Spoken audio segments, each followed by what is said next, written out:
이어서 양만재의 세상 읽기 코너입니다. 포항지역사회복지연구소 양만재 소장 나오셨습니다. 안녕하세요. 안녕하십니까? 예.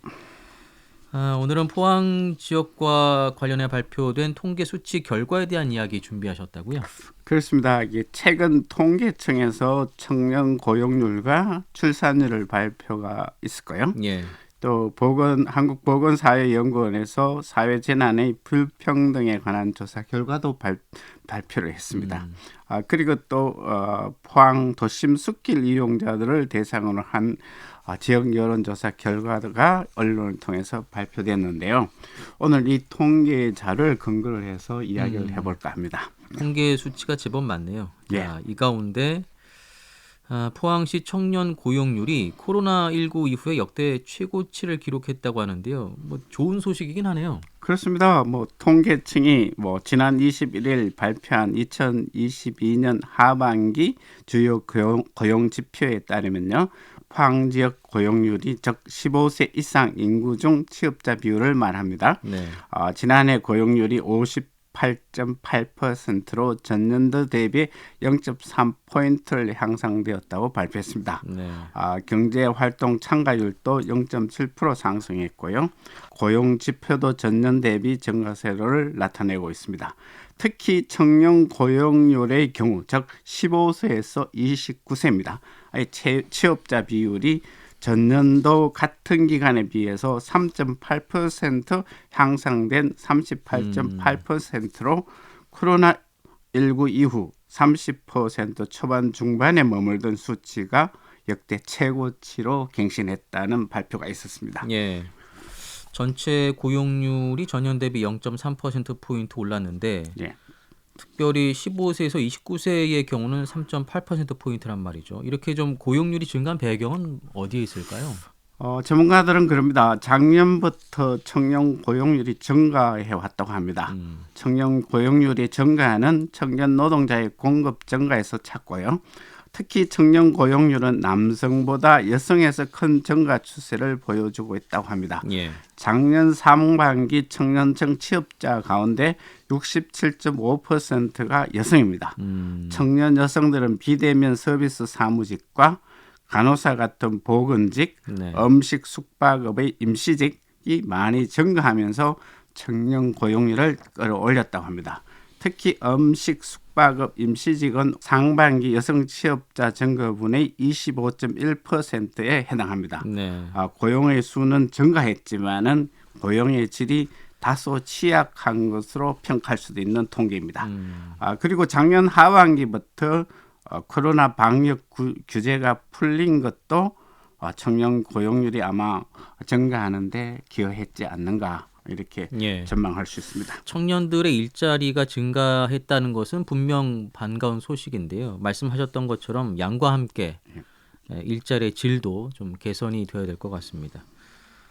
다음은 포항 지역의 브랜드로 부상을 하고 있는 이 도심 철길 숲을 이용한 시민들에 대한 만족도 통계 발표가 됐다고요? 예, 이 통계는 지역의 철강회사 직원이 선 석사 논문에서 인용된 것인데요. 예.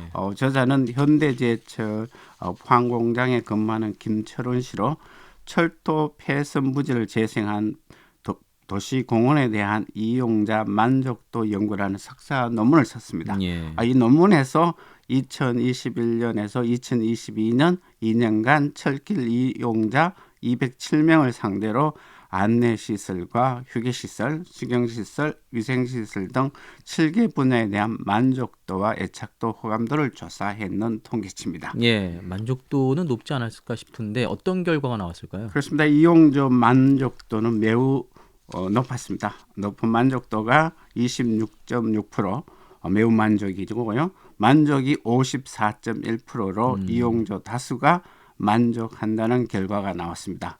숲길을 이용한 목적은 주로 휴식과 산책이 62.8%로 그 다음은 운동의 수단으로 이용한다는 시민이 26.6%로 나와 숲길은 산책과 운동의 도구로 이용되고 있다는 것입니다. 예. 주변에 수목이 자연스럽게 배치되어 있다는데 가장 높은 만족도 비율이 나왔는데요. 이 비율이 73.9%로 반응했고요. 불만 비율이 낮게 나온 것이 숲길 나무 경관이 좋다는 평가가 나왔습니다. 예. 어떤 점을 개선하면 좋겠다 하는 얘기들이 있었을까요? 이 숲길을 다녀본 사람도 이용자가 반응한 것 비슷한 것 같습니다. 예. 논문에서도 철길 숲이 지역민의 애착감과 함께 자부심을 정대하기 위해서는 포항 도시의 이미지 제고를 위한 주변 환경이 환경 친화적인 건물로 건축할 필요가 있다는 제안이 있었고요. 네네.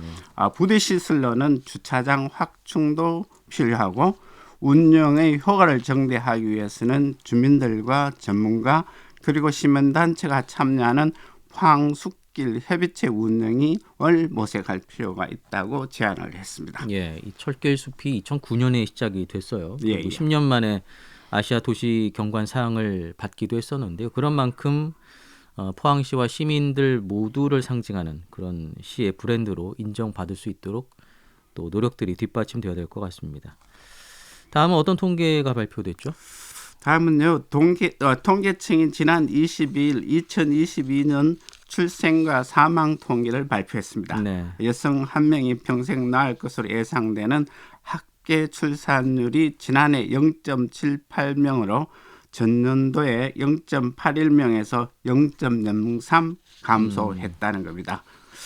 한 가정에 한 명도 안 낳는다는 거죠. 출산율은 2013년에 1.19명에서 2015년에 1.24명으로 반등하는 듯 했으나 이후 작년까지 7년 연속 내리추락하고 있다는 것입니다. 예.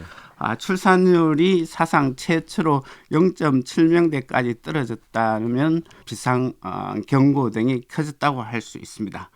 출산율 마지노선이라고 여겼던 1명대가 붕괴된 것이 2018년 이후 불과 4년 만입니다. 출산율은 OECD 38개국 회원국 가운데 꼴찌로 기록했습니다. 저출산율을 먼저 겪어 한때 반면교사로 삼았던 일본에 비해서 한참 낮다고 합니다. 자, 출산율이 이처럼 급격하게 떨어지고 있는 상황을 알리는 그런 통계라고 할 수 있을 텐데요.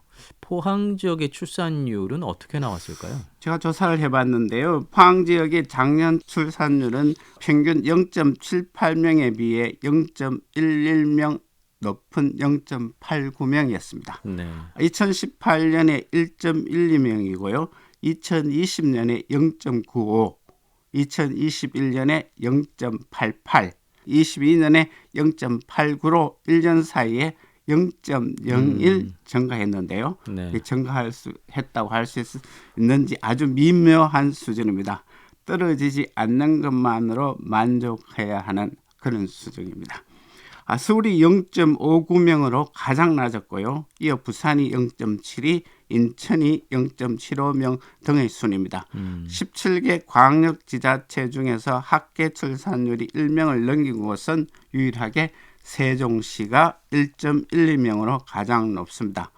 이 포항은 세종보다는 낮고 서울보다 높죠.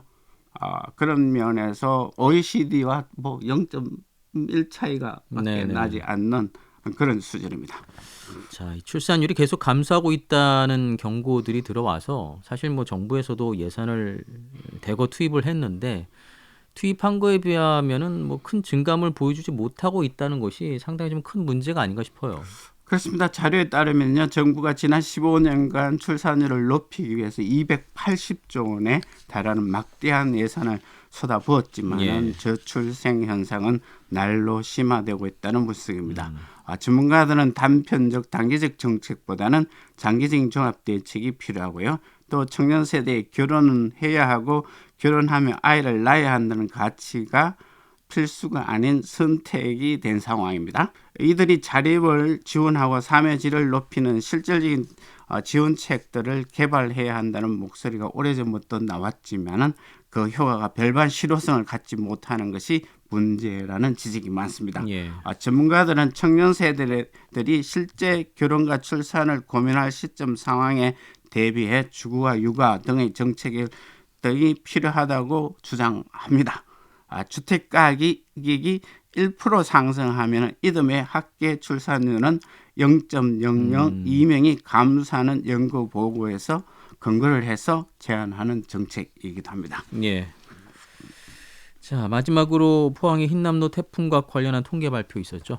예, 한국보건사회연구는 지난 19일 재난 불평등에 대한 인식조사 결과를 소개했는데요. 네. 재난 피해 경험자 중 재난으로 삶에 심각한 영향을 즉 피해를 받는다고 답한 사람의 비율이 사회적 지지를 받지 못했거나 사회를 신뢰하지 않는 집단 등 사회적 약자에 특히 높다는 내용입니다. 네. 자연재해뿐만 아니라 사회재난에서도 비슷하게 나타났는데요.